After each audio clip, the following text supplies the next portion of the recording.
تبارك الذي نزل الفرقان على عبده ليكون للعالمين نذيرا. اللهم صل على محمد وعلى آل محمد كما صليت على إبراهيم وعلى آل إبراهيم إنك حميد مجيد. اللهم بارك على محمد وعلى آل محمد كما باركت على إبراهيم وعلى آل إبراهيم إنك حميد مجيد. نبی کریم صلی اللہ علیہ وسلم حدیبیہ مقام کی چکلا د صحابو نبیعات واغسو بیعت الرضوان وشو چا اللہ تعالیٰ پا قرآن شریف کی چی لقد رضی اللہ عن المؤمنین اذ یبایعونک تحت الشجرہ. اللہ پاک دا اغا مومنانو مسلمانانو راضی دے خوشحال دے کم خلق تاثر بیعت کو دا ونی لاندے. بیعت الرضوان چکلا ختم شولو طول صحابو پا جہاد بانی بیعت وکرلو عثمان ابن عفان بدل بالو انتقام بالو. دا دی جہاد بنیادی مقصد دا عثمان ابن عفان بدل اغسطلو. پا دی دوران کی سہل ابن عمر غالباً آغا دا مکی دا خلقنا مذاکراتو دا خکارو چرا روان دے. نبی علیہ السلام سہل ابن عمر چکل وقتلو چی دا مکی دا خلقو طرفنا مذاکراتو لراغے صلحی لراغے. نبی علیہ السلام مسلمانانو تو ویلو دا سہل دراتل دا وجینا سہولت راغے او زیری والا خبر دا او اغا دو وجن نبی علیہ السلام یو وجہ داوا دا مکی خلقو با دا کس اغا مذاکرات لے گلو چی اغا سر با اختیار با اخری مذاکرات لے گلو او دا مکی معظمی دا خلقو پا دمان دیر دیاد اعتمادو چا سر کل خبر ختم ولا او خبر به جوړ ولا نو دې به مذاکرات لګولو. نبی علیہ السلام دا ابو له طرف نه چراغ سنجیدګي اظهار ده واقعي هغه خبره کول غواړي سره صلح ده نو مسلمانانو ته خوش خبری ده. او دویم دا چې د سهل په دې نوم کې اسانتیا ده. د سهل خپل معنا ده اسانتیا. نبی علیہ السلام هغه نیک پالی والا خبره وکړه چې د سهل د وجې نه به انشاءالله سهولت به راځي. او دا د نبي صلی الله علیه وسلم عادتو او د شریعت وینام دا ده چې بدپالی ګناه ده، بدپالی شرک ده او نیک پالی په یو شي کې نیک شګون دا دا نبی صلی اللہ علیہ وسلم نے ثبوت شتره. دا یو علم دی اصلی کی یو پوه یو سمجھ دی چې هر څوک پې نه پوهیږي. نو بدپالي لکه توره ښځه مخې له راغله، تور سپی راغی مخې له، او خر مخې له راغی، تش لوښی راغی او داسې وشو، مارغه راغی او کارغه راغی او دا راغی. دا بدپالي ده، دا ګناه ده، دا به خلک نه کوي. بدپالی نه مسلمانان منع شوي دي. دا دا کمزور عقیده خبره ده او دا دا شرک عقیده ده. او نیک پالی کول چې ده دا ټیک خبره ده. نبی علیہ السلام بچرته و علاقه ته راوړو. د علاقې د نوم تپوس به کوي د علاقې څه نوم دی؟ د هغې به داسې ښایسته غوندې نوم و. نبی علیہ السلام د نوم د اندازه کېږي ښه دلته به موږ سره ښه دغه وي. چېرته به یو کس میلاو شو چې هغه به رشید نوم و او یو بل داسې نوم بیا و چې هغه به د هدایت او د رشد په نوم باندې تلو. هلته موږ ته رهنمایي به میلاویږي د نومونو د اندازې نه. نبی علیہ السلام به داسې معلومات کول به چیرې دلته بس مونږ دپاره ښه خبره ده، ښه دلته څه بد څه نشته دی. نو د سهل د نوم نه نبي صلی الله علیه وسلم دا اندازه واخته چې مونږ له به په دې کې سهولت دی موږ ته او موږ له اسانتیا پیدا شوله، اسانتیا راغله. نو بدپالي ګناه ده او نیک پالي چې دی دا ممنوع نه ده، کولی شي خلک. خدا یو پوه او سمه چې څوک پوهېږي هغه دې کوي، چې څوک پرې نه پوهېږي هغه دې بیا نه کوي. هسې نه چې هغه د نیکپالۍ د وجې نه بدپالۍ طرف ته لاړ شي. نبی علیه صلات وسلام په دې خبرو پوهېدلو، عام سړی په دې باندې به هغه شان نه پوهېږي. علم دی، پوهه دی، سمج دی، د هغه نوم نه، د هغه علاقې نه، د هغه ابوهوا نه، د خلکو د رویو نه انسان ځان دپاره خوش یاره دلته ما ته ښکارېږي ښه صورتحال دی، دې ته نیکپالي وایي. نبی علیه صلات وسلام ته سهل ابن عمر راورسېدلو او ویل چې زه خو د مکې معظمې د طرف نه راغلی یم، د خلکو د طرف نه مذاکرات کو. نبی علیه السلام ښه خبره ده. نو نبی علیه صلات وسلام سره مذاکرات شروع کول. د مذاکراتو کې اولنۍ خبره نبی علیه السلام ته فرمایي عمره به کوو. هغه ویل چې نه عمره به څه کال نه وي. اولنۍ خبره په مذاکراتو کې دا ده چې تاسو به څه کال عمرې له نه راځئ، کال له به راځئ، او که دا پکې نه وي نو مذاکرات ختم دي. نبی علیه صلات وسلام مخکې نه ویلو چې مونږ به کمزوري شرطونه منو، خو چې د حرم د احترام پامال نشي. مونږ به د حرم د ځمکې احترام به کوو، اگر که کمزوري شرطونه منودل مونږ ته راشي. دا د الله رسول وعده وه. هغه ویل که تاسو عمره کوئ بیا خو به جنګ کېږي. نبی علیه السلام یې بس ټیک ده، دا خبرې لا معاهده زباني طور هم ټولې نه دي شوي او لیکل هم نه دي شوي. ابو جندل یو صحابي دی راغی او د خپو نه تړلی شوی مسلمانو، او په دې خپو کې دا زنځیرونه او بیړۍ پرتې وې، په ټوپونو باندې راغی. دا سړی چې د دوه خپو نه تړلی شوی وي که نه به انسان داسې نشي تللی. دا 4-5 کیلومتره په ډېر تکلیف باندې هغه طی کړل او راورسېدو نبي صلی الله علیه وسلم ته. او ډېر فریاد یې کولو چې ظالمانو د ظلم نه مې خلاص کړه. او اتفاق دا و چې سهل ابن عمر یې پلار و، ابو جندل یې زوی و. پلار یې مذاکراتو له راغلی دی د مکې د خلکو نه، په دې وخت کې مشرک دی، کافر دی. او ابو جندل یې زوی دی او د خپل زوی په کور کې تړلی دی، وهلی دی ډېر. وایي چې په دغه د وسپنې ټوکان ورته وي که څه ورته وایي، په دې باندې وهلی و. او د مکې خلکو سره دننه چې کوم مسلمانان هغو ته ډېر زیات تکلیفونه خلکو ورکول. په کورونو کې چا ښځه تړلې وه، او چا پلار تړلی و، چا رور تړلی و، چا زوی تړلی و، چا نوسی تړلی و. د چا څوک مسلمان شوی په کورونو کې دننه تړلي، وهل به روټۍ به یې نه ورکول، اوبه به یې نه ورکړي، شابه مسلماني پرېږده وه، ډېره سخته وه. مونږ خدا له چې الحمدلله مسلمانانو الحمدلله څه تکلیف نشته دی مونږ ته، بلکې دا مسلماني زموږ دپاره د اطمینان او د عزت خبره ده. هېڅ مشکل نشته. خلکو ډېر غټ مشکل و. ابو جندل په دې درمیان کې راغی، ویل د الله رسول دې ظالمانو نه مې بچ کړه، خلاص مې کړه. ډېر تکلیف دی. دا یې پلار دی، سهل ابن عمر یې پلار و. سهل ابن عمر ورته ویلو، ویل دا به راته واپس کې. نبی علیه السلام ورته ویل ما اوس ستا خبرې نه دي شوي لا، او دا به راته نه درکوم. هغه چې دا نه راکړې خبره پاتې شوله، بیا به جنګ کوو. بیا اول به دا راکړې، هغې نه پس به خبرې کوو. نبی علیه السلام ورته درخواست هم ورکړو، خیر زه راته دا خبره کوم، دا مونږ ته پرېږده. په دې وخت کې دی دومره سخت شولو، ویل چې نه دا به راته واپس کوې. او ابو جندل دا چغې ویل الله رسول دې ظالمانو له مه ورکوه. ډېر سخت منظر به و. نبی علیه السلام به د خپل صحابي خپل ملګري چې هغه زنځیرونو کې تړلی شوی دی، په ټوپونو راغلی دی، څومره درد د نبی علیه السلام زړه به څومره درد کولو. عمر فاروق په دې وخت کې هوښیارتیا وکړله، خو د ابو جندل پوهه نه شولو. صحابه کرام ډېر هوښیار خلک وو. عمر فاروق توره راوړله، ابو جندل ته وایي چې ګوره دا خو لا مشرک دی او کافر دی، او داسې ده چې کافر او د مشرک مینه که څوک توی کې څه خبره پکې نشته دی او لا روغه نه ده شوي، اشارات ورته کوي، خو د ابو جندل پې نه پوهېږي. مطلب یې دا تور رانه واله، بس ویې وله مړ یې که. بس مونږ یې خو ځکه نه شو مړ کولی چې زموږ دپاره خو سفیر دی، ستا خو پلار دی، مونږ وایو چې خپله جو مړ کړلو. ابو جندل په خپل غریب په خپلو تکلیف کې و، د عمر فاروق په دې خبرو نه پوهېدلو. هغه بس مشرک سړی د ما نه دا توره واله چې ما نه توره وتښتل او سړی ووالو، مړ یې کړل.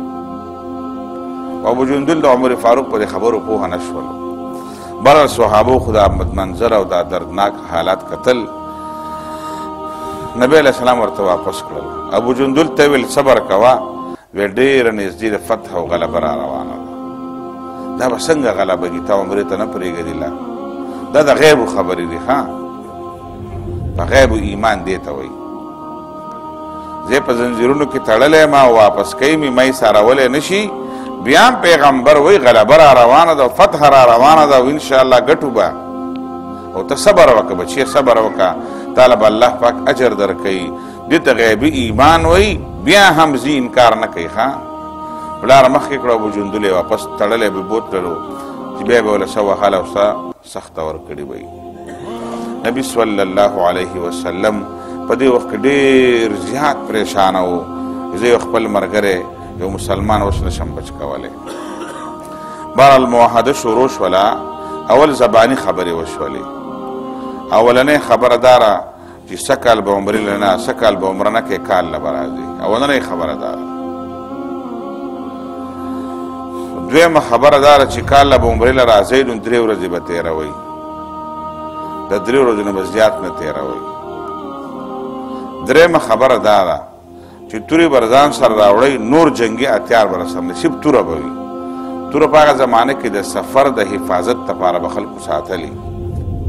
ویل توره به ځان سره راوړئ خو په تیکو کې به بند دی، کولاو به نه وي، ښکاره به نه وي. د خپل حفاظت لپاره به راوړئ. دا ظاهرا د کمزورتیا خبرې وي. پر دې حالاتو نبی علیہ السلام خبرو چې دا کمزورتیا نه ده. ویل ټیک ده. ویل بل اهمه خبره دا ده چې زموږ نه څوک سړی مسلمان شو درغی، وی موږ ته به یې واپس کوئ. او که ستاسو نه څوک مسلمان مرتد شو او مکې ته راغی، موږ به یې نه واپس کوو. نبی علیہ السلام ورته ویل ټیک ده. ظاهرا دا خبره څومره د بزدلۍ ښکاري، خو نه، په دې خبرو کې حکمت دی د نبي صلی الله علیه وسلم. او وګورئ دونه اتفاق دا وشوله چې هیر شو تی سړی یاد کو ښځې هسې نه ویل چې څوک زموږ نه مسلمان شو درغی موږ ته واپس کړې، نه، سړی وویلو. که زموږ نه څوک سړی، ښځې ته خدای پاک هیرې کړلې، سهولت دی مسلمانانو ته. که سړی درغی واپس کوئ، به ښځې نه ده ویلي. الله پاک دا خبره یې راکړله. او نبی صلی الله علیه وسلم دا خبره هم ټیک ده چې زموږ نه څوک مرتد شو راغی، موږ ته یې مه راکوئ. او که ستاسو نه څوک مسلمان موږ ته راغی، دا راکوئ. دا خبره ورسره هم نبی علیہ السلام ومنودله. او ویل په دې مکه معظمه کې چې ستاسو څوک حلیفان کېږي، هغه به ستاسو وي، زموږ څوک کېږي هغه به زموږ شي. دوه غټې غټې قبیلې وې، نبی علیہ السلام حلیف شول، هغوی ملګري شولو. او بل دا مکې د خلکو ویل که په مونږ کې چا د وعدې خلاف وکړلو، وی د هغوی نه به توی. نبی علیہ السلام ورته ویل ټیک. او بل اهمه خبره دا وشوله، وی ویل دا معاهده به زموږ او ستاسو 10 کاله وی، 10 کاله زموږ او ستاسو به دا معاهده وي. نبی علیہ السلام ورته ویل ټیک ده. او دا کامیابي ځکه وه چې مخکې خو مکې معظمې خلکو سر نه مسلمانان نه منودل، اوس پیروب او خطر راغلی ځکه روغې ته ناست دي. دا د مسلمانانو دپاره ده، او مسلمانانو وجود یې ومنودلو. مسلمانان یو قوم دی، یو نظریه ده، د یې ومنودل. وی 10 کاله زموږ او ستاسو معاهده ده. نبی علیہ السلام ورته ویل ټیک ده. بهرحال دا 9 شرطونه وو. زباني خبرې وشولې، اوس لیکل به څوک کوي. لیکل ته به علي رضی الله عنه راغوښتلو. علي رضی الله عنه شا به ته لیکل کوه، قلم او کاغذ راغوښتلی شولو. او علي چې کله لیکل شروع کړل، بسم الله الرحمن الرحیم، سهل ویل موږ رحمان نه پیژنو او نه رحیم پیژنو. عربو د الله پاک د رحمانیت صفت نه پیژندلو. قالوا وما الرحمن، چې رحمان څه ته وایي. ویل موږ بسم الله اللهم به لیکي، بسم الله الرحمن الرحیم به نه لیکي، بسم الله اللهم. او د رحمانیت د صفت نه انکار کولو دی وجه نه قرآن شریف فرمایي چې دوی د رحمانیت د صفت نه انکار کوي چې وما الرحمن، رحمان څوک دی. نو قرآن شریف بار بار د رحمانیت د صفت تذکره کړې ده. دو رحمان ذات ته سجده نه کوي، دو رحمان ذات عبادت نه کوي، رحمان ذات ته قرآن تعلیم ورکړی دی. بار بار د رحمان لکه سوره مریم کې غالبا د رحمان صفت بیا ډېر استعمال دی. نبی علیه الصلاة والسلام علي ته وویلو ویل کټ کتې. هغه د الله رسول زه خو نشم کټ کولی. ویل کم دي ما ته وښیه. نبی علیه السلام په دې ټکو نه پوهېدلو، سبق یې نه وویلی چې را کم ده، حا کم ده، میم کم ده، نون کم، دې ټکو نه پوهېدلو. هغه ورته وښودل، نبی علیه السلام په خپله باندې هغه وران کړل. ویل بسم الله اللهم ولیکا. د دې وجې نه شریعتو مستقل مؤمنانو ته وینا کړې ده چې تاسو به په هر ښه کار باندې بسم الله الرحمن الرحیم به وایئ یا به لیکئ، او 786 به نه لیکئ. ورې ښه زموږ په معاشره کې خلک 786 لیکي. داسې بسم الله خو نه ده. که ته زه ابجدو کوم نو ته به د ابجدو مسلمان یې، د ابجدو مسلمان نه ده قبولو. د ځینې خلکو وینا دا ده چې 786 معنا ده یا علي مدد. د یو معنا دا ده وایي چې ابجدو ته اړه ګناه نه ده، نه دي لیکل بسم الله الرحمن الرحیم ولیکه. که ته د کاغذ بې ادبي راځي نو د کاغذ د بې ادبۍ د وجې نه اسلام خرابوي. مه بې ادبي مه کوئ که نه. بهرحال نبی علیه الصلاة والسلام بسم الله هغو سره هم دغه شانتي ومنودله. دویم ویل هذا ما قاز علیه رسول الله صلی الله علیه وسلم. ویل دا هغه فیصله ده چې په دې باندې فیصله کړې ده رسول الله. نو سهل ورته ویلو ویل رسول الله به نه لیکي، محمد ابن عبدالله به لیکي. ویل مونږ دې رسول نه منو، نه راته پته شي دې رسول دی. مونږ خو جنګ ځکه تاسو سره دی چې مونږ دې پیغمبر نه منو، نه پیغمبري راته معلومه ده. دا به محمد ابن عبدالله به لیکي، رسول الله به نه لیکي. نبی علیه الصلاة والسلام علي ته وویلو وی رسول الله ته کټ کړی. ویل زه محمد رسول الله هم یما او زه محمد ابن عبدالله هم یم. د الله رسول هم یما او د عبدالله زوی هم یما، دواړه یما. په دې کې څه بدیت نشته دی. هغه د الله رسول زه خو ستا نه نوم نه رسول الله نشم ورانولی. دې ته زمونږ په دې ټکو کې یو الامر فوق الادب دی، یا الادب فوق الامر ورته ویلی شي. یو خلق حکم د ادب په بنیاد مني، یو ادب د امر په بنیاد کوي. دا ادب هغه د امر په بنیاد کړی دی چې د الله رسوله ستا امر خو دی، خو زه ادب کوم، نوم نشم رسول الله نشم ورانولی. هغو ډېر زیات واقعینات کړی و.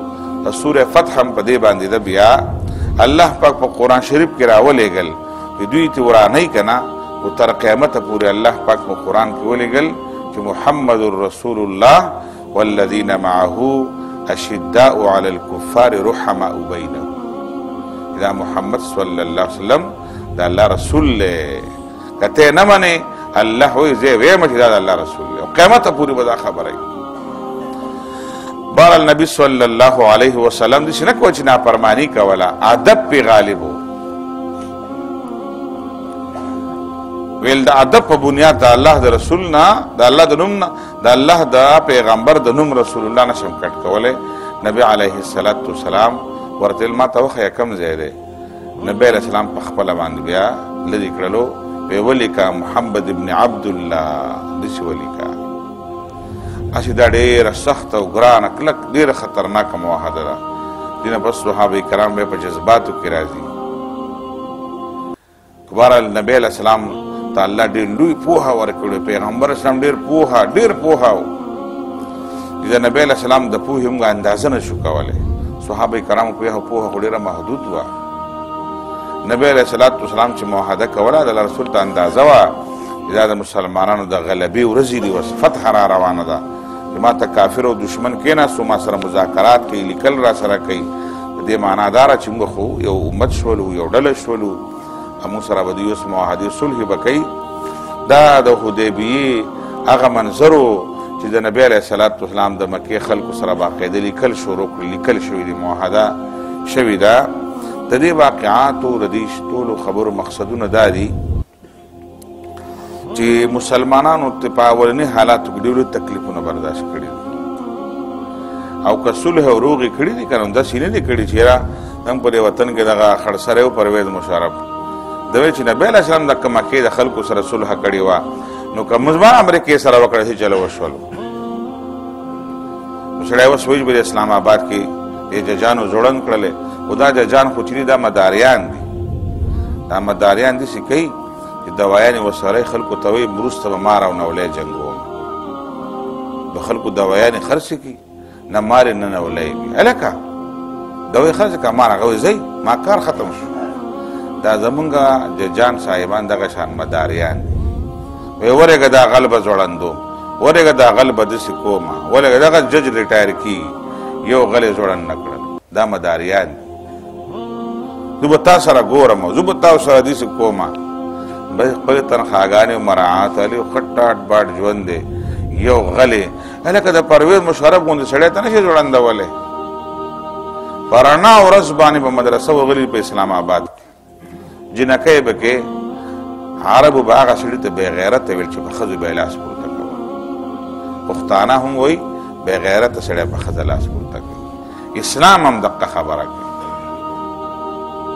ولا ښځو باندې به لاس نه پورته کوئ چې کومه خلکو د مدرسو طالبان نارینه هم کمزوري خلک وي ښځې خو به یې د هغې نه کمزوري وي هلکه تا ته دا نه دی معلومه دا خو دلته نه دی معلوم دی وایي چې ما له خدای پاک جبریل راولېږي چې پرویز مشرف ګناهګار دی او غل یې ځوړندی که تا ته به جبریل نه راځي تا ته همدغه ثبوتونه راځي به خو بهرحال دا خو ګڼ کپان دي ټول یو غل یو پرېږدي او بل غل بل پرېږدي ورنه دی له ځوړندولو د امریکې ته چې موږ په دې ټول لوی غم باندې وسکه کړي یو که نه دا ټول امت پریشانه دی ټول پاکستان راته لوټو لوټو کړلو دا د پرویز مشرف پالسي وه وی حدیبیې کې نبي علیه السلام کړي ده روغه کافرو سره وظالمه هغه په دې کې د ځمکې او د اسمان فرق دی او تا ته چا دا سبق تا ویلی دی دا سبق تا ته چا ښودلی دی